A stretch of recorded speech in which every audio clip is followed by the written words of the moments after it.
कभी मेरे अंदर कभी फ़ोटोग्राफ़र जाग जाता है, इतना प्यारा व्यू देख के मैंने सोचा इसको रिकॉर्ड कर लें।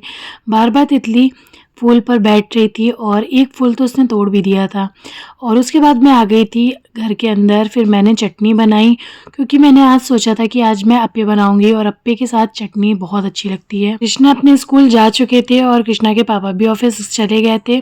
फिर मैंने सोचा कि नाश्ता बना लेते हैं। कृष्णा को मैंने लंच ऑलरेडी पैक करके दे दिया था। सिर्फ मैं और मेरी सासू माँ बचे थे नाश्ता करने के लिए। मुझे कोई भी चीज़ के साथ चटनी खाना बहुत पसंद है, बट मुझे उसको बनाने में बहुत आलस आता है। और आपको कैमरा थोड़ा-सा अजीब लग रहा होगा कैमरे का एंगल, क्योंकि मैं एक हाथ से फ़ोन पकड़ी हुई थी और एक हाथ से मैं रिकॉर्ड भी करती जा रही थी। दिनों से मेरे सर में दर्द स्टार्ट हो गया है, मतलब 2-3 दिन से लगातार दर्द हो रहा है और बीच-बीच में ठीक भी हो जाता है और बीच-बीच में बिना दवा खाए काम भी नहीं चलता है। पता नहीं क्यों ऐसा हो रहा है, जब मौसम थोड़ा-सा ज़्यादा गर्म हो जाता है ना, तो फिर मुझे माइग्रेन का दर्द स्टार्ट हो जाता है। रप्पे का एक बैच बन गया था, तो मैंने सोचा कि सासू माँ को अपनी दे देती हूँ खाने के लिए और वो ऐसे स्माइल करने लगी। मैंने कहा, लो सासू माँ आप खाना खाओ, और वो स्माइल करने लगी।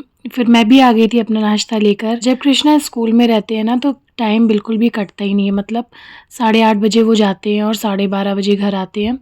तो इतने इस बीच में इतना ज़्यादा मतलब बोरियत फ़ील होता है, क्योंकि सिर्फ़ नाश्ता ही बनाना रहता है। लंच वग़ैरह हस्बैंड जाते तो उनका पैक करके तो साथ के साथ दे देती हूँ और घर का काम भी मतलब 1 घंटे के अंदर तो सारा काम हो ही जाता है, 1 डेढ़ घंटे के अंदर। और बाकी टाइम मतलब ऐसे इतना बोरियत सा फ़ील होता है ना, लगता है कि जल्दी से कृष्णा आए और फिर काम में बिज़ी हो जाएँ हम भी। जब कृष्णा की छुट्टी रहती है ना, तब तो टाइम बिल्कुल कटता नहीं है, मतलब इतना परेशान कर देता है ये, तो लगता है कि जल्दी-जल्दी से टाइम बीते और दूसरे दिन इसका स्कूल स्टार्ट हो, क्योंकि ये इतना परेशान करने लगते हैं, कभी कुछ और मतलब कुछ और सोचने का टाइम ही नहीं मिल पाता बच्चों के साथ। भी लगातार चलता रहता है कि ये करना है, वो करना है, मतलब कुछ सोचने का टाइम ही नहीं मिलता। नाश्ता वगैरह करने के बाद हम लोग बोर हो रहे थे काफ़ी, तो हम लोग ने सोचा कि चलो बातों का सिलसिला ही स्टार्ट करते हैं। टीवी में हम लोग सिर्फ एक सीरियल देखते हैं, मतलब मेरा और मेरी सासू माँ का फ़ेवरेट है, तो वो तो हम लोगों ने निपटा दिया था। उसके बाद कोई और काम बचा नहीं था, तो हम लोग सोच रहे थे कि चलो कुछ बात ही कर लेते हैं, इधर-उधर की बातें ही कर लेते हैं। और मैं इतना थक गई थी, मतलब बात करते-करते भी थक गई थी, तो मैं लेट गई आके। और जब बातों का सिलसिला स्टार्ट हुआ ना, तो वो सीधे 12:30 बजे ही ख़त्म हुआ और फिर हम लोग रेडी होके निकल गए थे कृष्णा को स्कूल से लेने के लिए।